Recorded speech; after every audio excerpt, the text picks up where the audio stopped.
사도행전 12장 11절부터 19절까지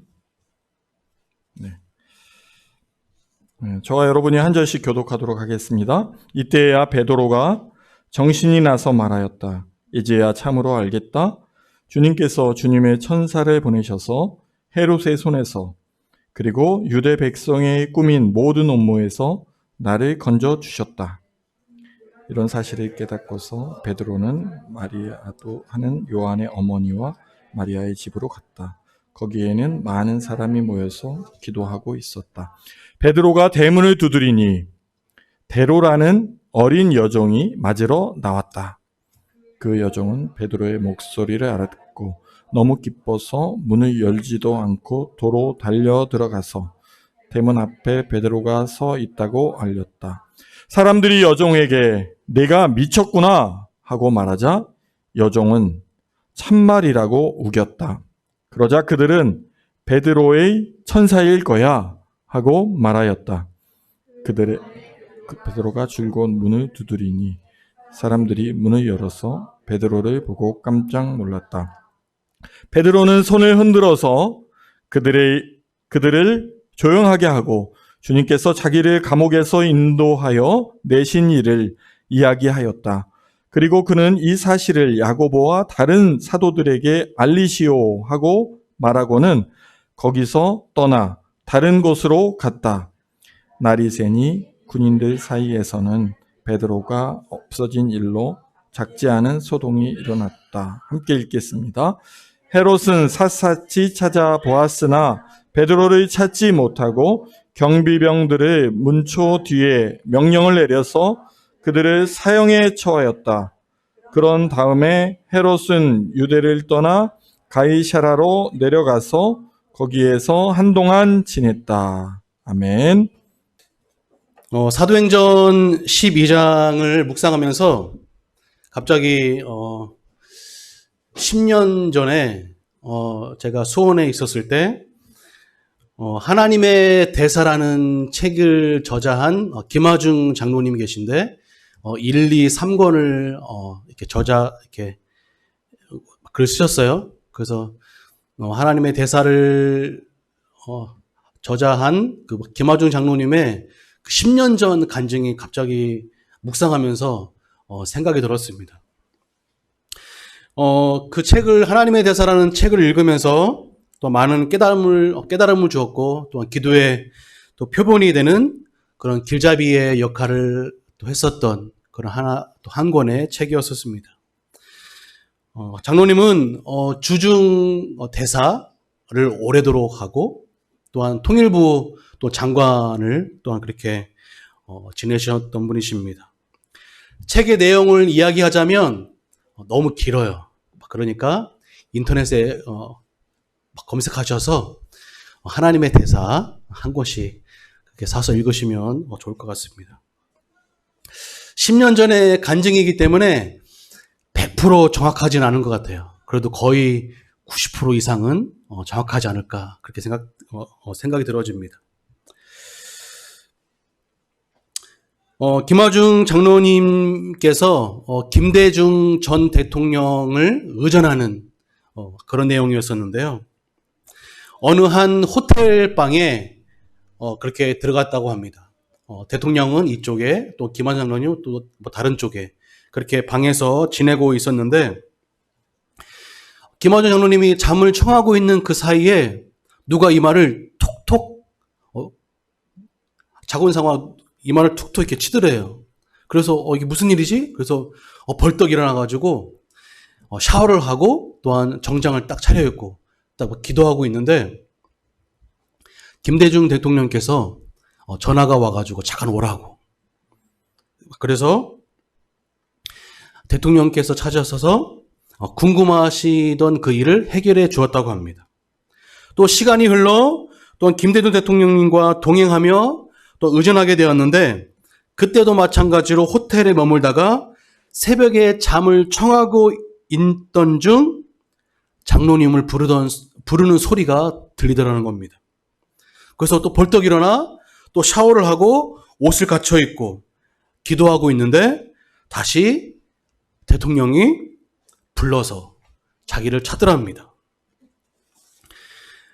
김대중 대통령께서 김화중 장로님에게 또한 부탁을 하는 내용을 또한 또 장로님께서 또 해결해 또한 주었다고 하죠. 그래서 너무 궁금한 거예요. 김대중 대통령님이 김화중 장로님께 아니 어떻게 대사님은 매번 부르실 때마다 어떻게 정장을 그렇게 입고 계시냐고 라고 말을 할 때 그 장로님은 속으로 하나님이 준비시켜 주셨습니다 라고 이야기한 간증이 묵상 가운데 그렇게 생각이 되어졌어요. 김화중 장로님을 깨우던 천사가 7절 말씀에 베드로의 옆구리를 찔러 또 베드로를 깨우는 장면이 또 나오죠. 이 말씀을 묵상하면서 갑자기 김화중 장로님의 그 간증이 생각이 들었습니다. 하나님의 방법은 신묘망측한 그런 뜻이 있는 것 같습니다. 우리가 예측할 수 없는 방법으로 하나님은 일을 하신다는 거죠. 이재천 선교사님도 20여 년 동안 선교를 하면서 책방을 할 생각을 하셨겠습니까? 이러한 전후 사정인 가운데 한국에 들어와서 지내다가 또 이분을 만나고 또 저분을 만나고 하다 보니 또한 자립을 위해서 또 선교 사역을 위해서 또 많은 제자들을 훈련시키기 위하여 이렇게 또 빵으로 또 하나님께서 또 귀하게 쓰실지 누가 알았겠냐 이 사실입니다. 어떤 여러분의 발걸음을 인도하실 그 하나님의 은혜가 이렇게 인도하실지 어떻게 알았냐 하는 것입니다. 김화중 장로님의 이야기를 한 이유는 하나님은 기도하는 사람을 준비시키고 훈련시켜서 하나님이 원하시는 방법대로 쓰신다는 사실입니다. 사도행전 12장 5절 말씀을 보니까 야고보의 순교와 베드로가 감옥에 갇혀 죽음을 앞두고 있는 상황에 교회는 어떻게 하고 있었냐는 사실이에요. 교회는 베드로를 위해서 또한 하나님께 간절히 기도하였고 말씀하고 있다는 사실입니다. 오늘의 핵심입니다. 모두가 기도하였다라는 사실이에요. 우리가 기도하는 일에 게으르고 기도하지 못한다면 이제부터라도 우리는 좀 더 구체적이고 현실적인 기도를 우리는 해야 할 것입니다. 또한 우리 은샘 공동체를 위하여, 또한 은샘 치아바타를 위하여, 또 우리의 삶을 위하여 우리는 기도해야 한다는 사실입니다. 우리가 기도하는 일에 게으르고 기도하지 못한다면 이제부터라도 좀 더 우리가 구체적으로 기도해야 한다는 사실입니다. 여러분, 하나님의 음성을 어떻게 들으십니까? 어떤 사람은 방언 중에, 어떤 이는 말씀을 읽는 중에, 어떤 이들은 기도하는 중에, 어떤 이는 찬양하는 중에 하나님의 음성을 들었다라고 이야기를 하는 경우가 많이 있습니다. 어떤 사람은 꿈을 꾼 이후에 하나님이 말씀하셨다라고 이야기하는 경우가 많이 있습니다. 그 이야기가 맞을 수 있습니다. 그러나 하나님의 음성이라고 생각하여 말함은 조심해야 하고 신중해야 한다는 겁니다. 과연 이것이 하나님이 나에게 말씀하시는 건지 아니면 사단이 나의 꼬이기 위해 말을 하는 건지 구별해야 할 필요가 있다는 사실이에요. 오늘 읽은 본문은 베드로가 헤롯 왕에게 잡혀 참수당하기 전에 감옥에서 일어난 사건입니다. 헤롯은 전통적인 유대인의 계승을 받은 게 아니라 에돔 출신의 유대인으로 개종한 반쪽짜리 유대인이라 할 수 있다는 거예요. 헤롯은 왕조의 혼란기를 틈타 로마의 권력에 힘이 있는 아버지의 힘을 힘입어 왕위를 계승하게 된다는 거예요. 사복음서에서 나오는 헤롯과 지금 사도행전에 나오고 있는 헤롯은 다른 왕입니다. 사복음서에 나오던 그 헤롯의 그 많은 후궁의 자녀가 지금 나오고 있는 그 사실이라는 거죠. 헤롯 왕의 자녀들로 헤롯 아그리파 1세의 왕이라는 거예요. 헤롯은 유대인의 계승된 왕이 아니었기에 유대인들이 원하는 방법대로 또한 유대인들이 원하는 그 환심을 사기 위해서 많은 노력을 기울였다는 거예요. 그 한 예로 사도행전 12장 1절부터 5절에 헤롯 왕은 초기 교회와 사도들을 핍박하여 죽이는 왕으로 나오고 있어요. 그는 세베대의 아들 야고보를 칼로 죽이게 되죠. 그 일로 유대인의 환심을 사게 됩니다. 그러자 그 다음 누구를 죽이기 위해 공모를 합니까? 바로 베드로를 죽이기 위해 공모를 하죠. 베드로를 죽이기 위해 감옥에 투옥하고 6월절 후에 죽이려고 하는 장면이 말씀에 나오고 있습니다. 사도 야고보의 죽음은 침례 요한의 죽음만큼이나 사람들에게 충격적인 사건이었을 것이에요.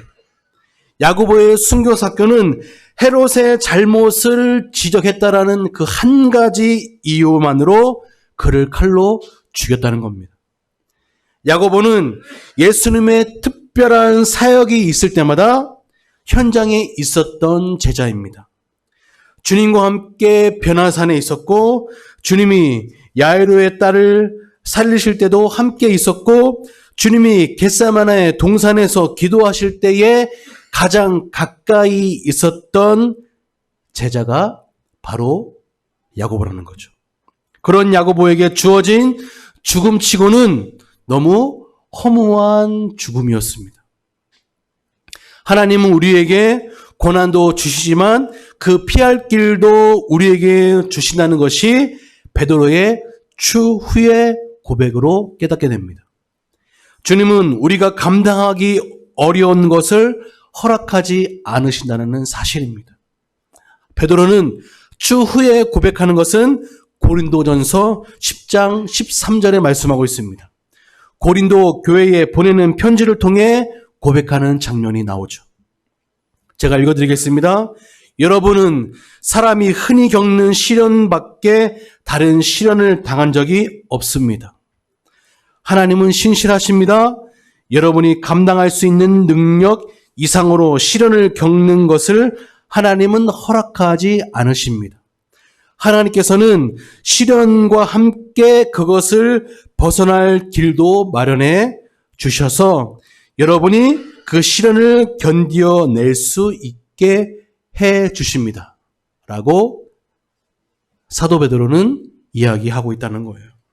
이렇게 헤롯은 본인의 왕위를 지키기 위해 유대인들의 환심과 교인들을 뿔뿔이 흩어지게 하는 효과를 본 헤롯은 예수님의 제자들을 한 명 한 명씩 처형하는 일을 저지르고 있는 상황입니다. 그중 하이라이트는 뭐예요? 바로 베드로를 죽이는 일이죠. 베드로가 누구입니까? 예수님의 오른팔. 초대교회의 탄생과 그 시작을 알린 인물이 베드로 아니겠습니까? 베드로의 활약상은 사도행전에서 계속 우리에게 말씀해주고 있습니다. 베드로는 설교를 통해 3,000명이라는 사람들을 또한 5,000명이라는 사람을 회개시키고 죽게 돌아오게 하죠. 또한 안진뱅이를 안수함으로 일으켜 세우죠. 수많은 병자를 고치는 장면, 죽은 다비다여 일어나라라고 말씀하죠. 이방인들에게 설교를 통해서 성령을 받게 하는 일들, 수많은 사역을 감당했던 인물이 바로 베드로라는 거예요. 그 베드로는 바로 눈앞에 죽음이 다가왔습니다. 절체절명의 사건입니다. 몇 시간 후면 운명을 달리할 시간이었습니다. 도저히 피할 수 없는 상황이라는 거죠.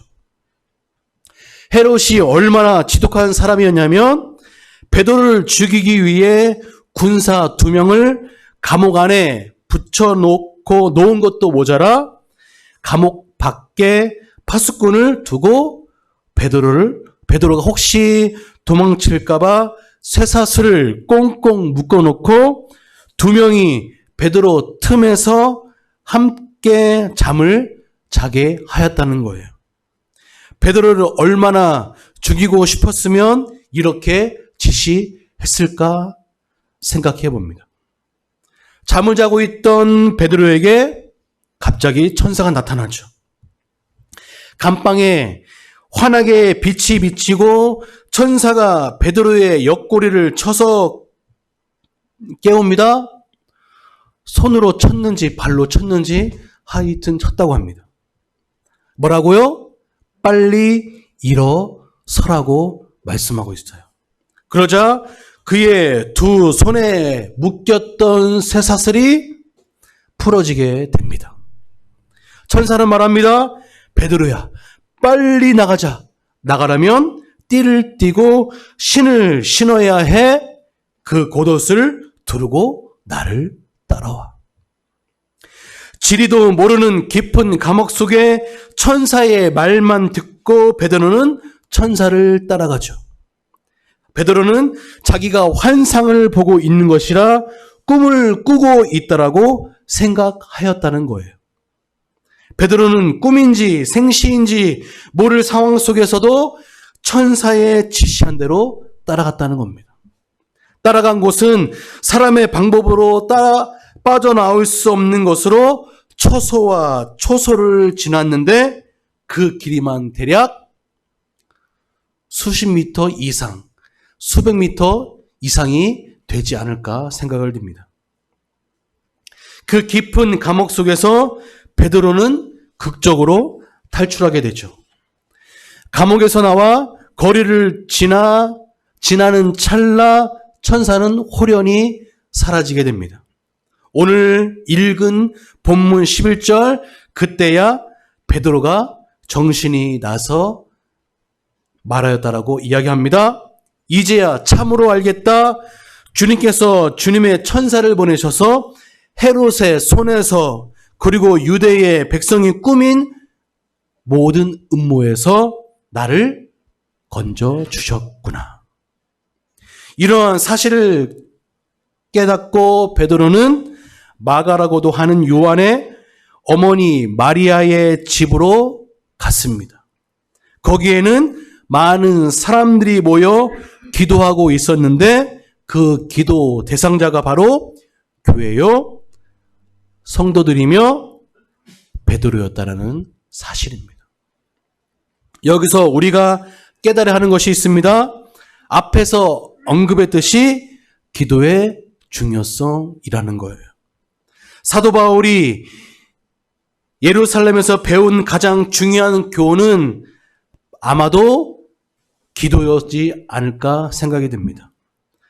바울은 사역 전 시간에 걸쳐 기도의 사람으로 나타난다는 사실입니다. 우리가 바울과 같이 기도할 때 무엇을 하든지 먼저 기도의 사람이 되어야 한다는 사실입니다. 우리는 흔히 모든 것을 정해놓고 기도하는 습관이 배어 있는 듯 싶습니다. 저 또한 모든 것을 혼자 상상하고 계획을 다 해놓고 기도할 때가 너무나 많다는 거죠. 무엇보다 중요한 것은 먼저 기도하는 습관을 우리는 들여야 한다는 거예요. 기도함으로 하나님의 음성에 민감한 사람이 되어야 한다는 것입니다. 내가 먼저가 아닌 주님이 먼저의 삶을 살아야 한다는 사실입니다. 교회를 핍박하던 헤롯의 최후를 볼 필요가 있습니다. 베드로의 처형이 실패로 끝나자 헤롯은 베드로를 지키기 전 군사들을 처형하고 가이사랴로 내려갔다라고 말씀하고 있습니다. 가이사랴로 내려간 헤롯은 왕으로의 일상의 업무에 복귀했을 것입니다. 무역을 주로 하던 두로와 시돈 사람들을 헤롯에게 잘 보여야 양식을 얻을 수 있었기에 찾아갑니다. 사도행전이 기록이 된 이 표현을 보면 아마도 두로와 시돈에서 온 사람들을 만난 후 헤롯이 갑자기 죽게 되는 것을 볼 수가 있습니다. 헤롯이 죽은 이유를 성경은 헤롯이 하나님께 영광을 돌리지 않았기 때문이라고 성경은 말씀을 하고 있습니다. 하나님께 돌아가야 할 영광을 헤롯이 가로챘다라는 이유에서 있습니다. 이사야 42장 8절에 나는 주다. 이것이 나의 이름이다. 나는 내가 받을 영광을 다른 사람에게 넘겨주지 않고 내가 받을 찬양을 우상들에게 양보하지 않는다 말씀하고 있습니다. 헤롯이 죽은 이후 하나님의 말씀이 점점 더 널리 퍼지고 믿는 사람이 많아졌다라고 말씀하고 있습니다. 이제 예루살렘에서 경험을 뒤로하고 바나바와 사울은 안디옥으로 다시 돌아옵니다. 마지막 25절 바나바와 사울은 그들의 사명을 마치고 마가라고도 하는 요한을 데리고 예루살렘으로 다시 돌아오죠. 안디옥 교회는 바나바와 사울을 여러 남부 지방 여러 곳에 가서 복음을 전하도록 보내고 있습니다. 이들을 통해서 이방 땅에 복음이 전해지고 있다라는 사실이죠. 오늘 우리가 읽은 본문을 통해서 하나님의 음성에 민감한 사람이라는 것으로 우리가 조금이나마 깨닫는 귀한 시간이 되었으면 좋겠습니다. 하나님이 우리에게 무엇라 말씀하시는지 하나님께서 우리에게 말씀하시는 그 음성을 우리가 귀를 열고 들어야 한다는 사실이에요.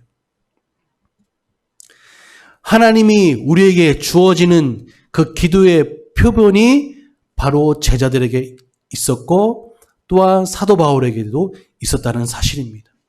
그 음성을 듣고 우리가 하루하루를 살아갈 때 하나님은 저와 여러분들에게 놀라운 은혜를 부어 주실 것입니다. 오늘 하루를 살아갈 때도 하나님이 무엇이라고 말씀하시는지 깨닫는 베드로에게 임했던 하나님의 놀라운 은혜가 저와 여러분들에게 임하는 오늘 하루 우리의 삶이 되길 주님의 이름으로 축원합니다. 함께 기도하겠습니다.